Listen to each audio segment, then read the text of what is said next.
Let's talk about Vidcon.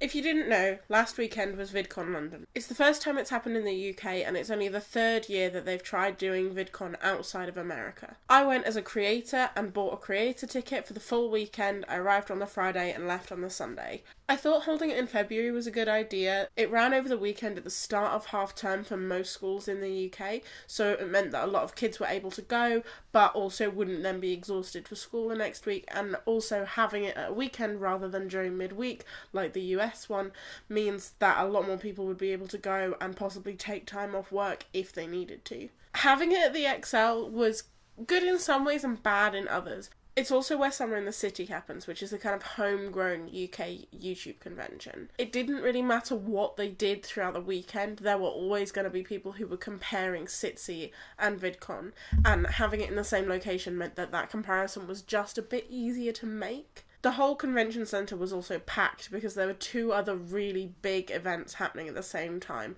One was a kind of old-fashioned car show and the other was a motocross show. So it wasn't like the audience were the same groups of people, but it did make queuing for food and even just walking around the convention centre really hard because there were loads of like middle-aged white bald men wandering around. I did really like being in the conference rooms for the panels and workshops because it meant there was no bleed over whatsoever from the auditorium or from the Expo Hall. That said, I felt like some of the seminars were in the wrong room. Like, there were at least 3 different workshops that I was in that didn't have any chairs left, and then others that were completely empty considering how big the room was and how many people turned up. It would have been nicer for the podcast theatre, for example, to have been in one of the larger rooms because things like Dear Hank and John Live were predictably going to be really, really popular. Having a proper stage set up for the auditorium was really nice. I'd never been inside that room of the XL, and it felt really obvious that that room was for big performances. The whole of Vidcon London was confined to like 1/4 of the convention centre right at the east end, which is fine, except that all of the food vendors were kind of midway through the convention centre and to the west, so there weren't enough of them to begin with, and they were quite far to walk to, which meant that between the distance of walking and the queuing, if you only had an hour's gap to get any food, it would usually take you at least 45 minutes to get your food and get back to where you were. And if you want to go to every panel that was on, there was definitely not enough time to get lunch. It would have been nice if there were some food vendors either in the Expo Hall or just outside. Plus, the places inside the XL were really expensive. The other issue with VidCon being exclusively at one end of the XL was that if you entered from the other end, there was absolutely no signage. I have been to the XL before, so I kind of assumed that if I kept walking, I would find it eventually, but there were quite a few people who'd never been to the XL before, and if they'd come in from the entrance where you're told to get off the DLR for the XL, I think that would have been really confusing. The final thing I have to say about the venue is that because of the layout of the XL, from the ground floor or from the third floor where all of the panel rooms were, you could see onto this kind of suspended second floor, which was where they'd put the featured creator lounge, which meant that you could see featured creators just hanging around. And I don't really know how I feel about this. On one hand, I'm kind of glad that everybody knew where the Featured Creator Lounge was and knew where they all were, because it can feel really isolating going to VidCon and being like, where are all of these people that I know are here and I know are creators, but they're not doing the things that creators are doing, and they're certainly not wandering around the Expo Hall. It can feel quite alienating knowing that there's some kind of secret clubhouse somewhere within VidCon, but not really knowing where it is. So on one hand, I liked that it was somewhere visible, but on the other hand, it was a bit weird. Like, from the third floor, you could literally see down into the kind of lounge. Because it was on the second floor, everybody had to walk past it. Like, half of the rooms were on the third floor, even for the community track. So everybody was going past this lounge knowing that they weren't allowed access to it. They didn't even call it something like the Featured Creator Lounge. It was called the YouTube Lounge. Like, that makes it sound like it's open for everybody, and it wasn't until you tried to go in and then the security guard would stop you. So that, I don't know, that kind of rubbed me the wrong way. But yeah, I have mixed feelings about it. When I went to VidCon EU 2 years ago, you were given this kind of really nice A4 info pack, which had the full schedule, and I think also had a map in it. And this year, you were given nothing. Like, I spent the first hour that I was at VidCon on the Friday just wandering around trying to get my bearings, and that would have been so much easier if I'd had a map. The same goes for the fact that there was never any printed schedule given to anybody, and even on the website, you couldn't really get a full rundown. You'd have to separate it by day. So everyone was spending lots of time kind of reading off of these big TV screens, and it would have been so much easier to have a schedule that was in a little booklet.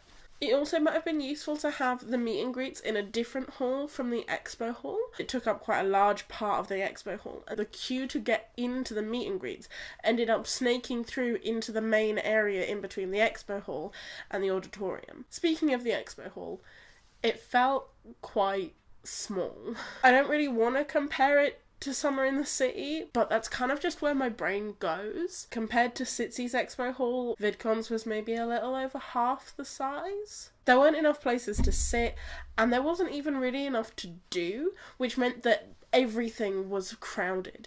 There were really long queues, and when you finally got to the front to do whatever you were doing, it really felt very rushed. Some of the stalls were kind of photo opportunity backgrounds, and despite being a convention for people who make online content, they were really pushy about you kind of only taking one photo and then moving on, except if you had a yellow featured creator pass, and then you could stay there for as long as you needed. The Expo Hall also had all of the kind of merch tables mixed in with what little activities there were, which meant that every other stall had a really massive queue, especially if that YouTuber was there to sign merch. And so getting through the Expo Hall if you weren't interested in that creator was really tough. The last thing in terms of Expo Hall, and it's a kind of small thing, the VidCon merch table didn't have a price list anywhere. So every time somebody wanted to know how much something cost, they had to wait until somebody who was working at the stand was able to come over and tell them the price list, which just meant that people who were interested and thinking about buying something had to queue, ask their question, and then walk away. It's a tiny thing, but it would have saved so much time for so many people. Like I said, I went as a creator, but there were two things that I wanted to talk about for the community track. At points, there was only one option for people on a community track to do, and that wasn't like one time. I counted on the program, and I think it was like 4 or 5 times. That happens once. Okay, yeah, maybe you wander around the Expo Hall for an hour, but 4 times over a weekend? There's not that much to do in the Expo Hall. It's not like there were loads of places to sit down and chat either, and loads of people ended up sitting on the floor, kind of just wandering around the convention centre waiting for the evening programme. Sunday evening in particular was really weird.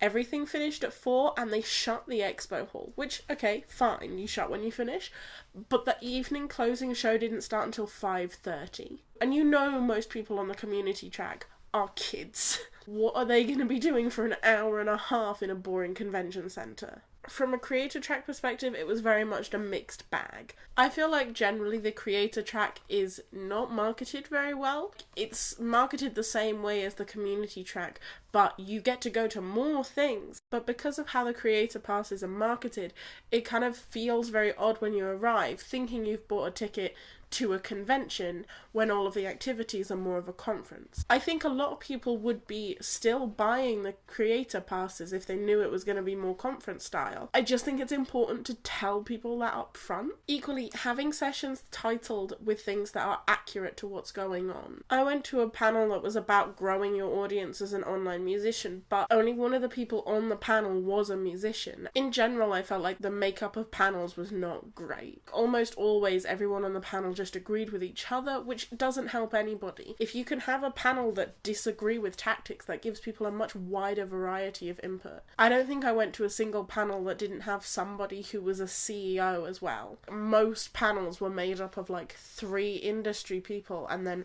1 token YouTuber or 1 token TikTok person. Again, in terms of naming, if you're going to call something a workshop, personally, I feel like that should have a hands-on aspect. If it's not that, what you're doing is a lecture. Call it a lecture. If you're running a workshop on camera techniques, there should be cameras to test things out on. Or even say, bring your own and we'll teach you stuff. That's far more useful. One of the sessions that I did really, really enjoy was a session on Patreon and different ways of using it. And that actually was really good.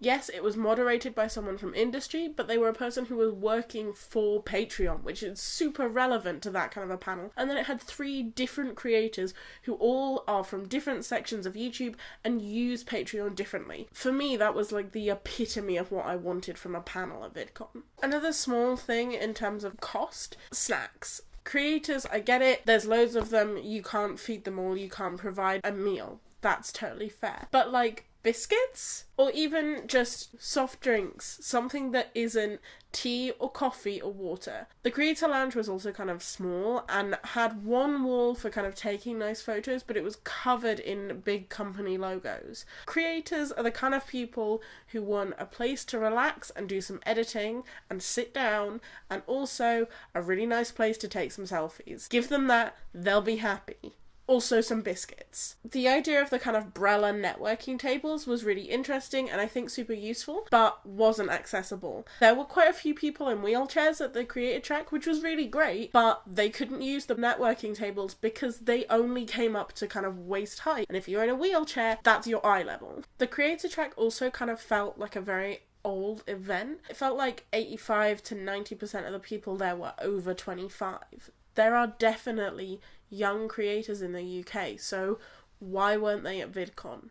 I know this isn't really a VidCon problem and it's not something that they can necessarily do much about because it's more to do with the ethos of the featured creators and how they feel at these kind of events, but it was a thing that saddened me last time and again this time that I only saw like 1 or 2 featured creators spending any time at the creator reception or coming into the creator lounge or doing any of the networking. I know that a lot of them are kind of already at the top of their game or whatever, but it would be nice, especially for people who are still working on being a creator, to meet people who've had success and like talk about stuff. And it feels kind of undermining to be told in one hand by all of these creators, the thing you've got to do is talk to people and meet people and make friends, and then for them also to never leave their special VIP box. A weird thing that I saw happening a couple of times over the weekend was press passes being used not for press. There was a guy who came into the mental health networking session who was very obviously there to try and further his own career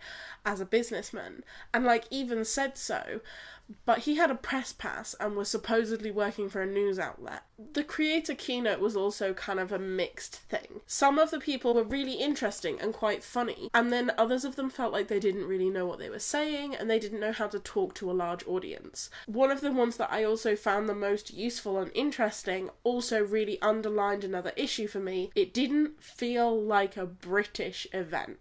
He spent ages talking about kind of YouTubers on the rise and different trends that you can see in YouTubers who get big. And the thing that he decided to end with was Lad Baby getting the #1 at Christmas in the UK. Something that pretty much everybody here already knows. Something in the way that he said it that made it sound as if he didn't expect anybody in the audience to have heard of this song. It was a Christmas #1. It wasn't just the creator keynote though. It felt like there were loads of American YouTubers, which is great. Like, fly some people over, that's fine, but where were all of the British YouTubers? Where was Zoella, Alfie, Louise Prentland? Where were Dan and Phil? I know Dodie's on tour, but where was Carrie Hope Fletcher? Or Rose and Rosie, Jamie Joe, Daniel J. Layton, Dan the Diamond Minecart, Lex Croucher, Connie Glynn? I'm not super into British YouTube, but it felt weird to me how many people were so obviously missing. What does Jersey Shore have to do with online video?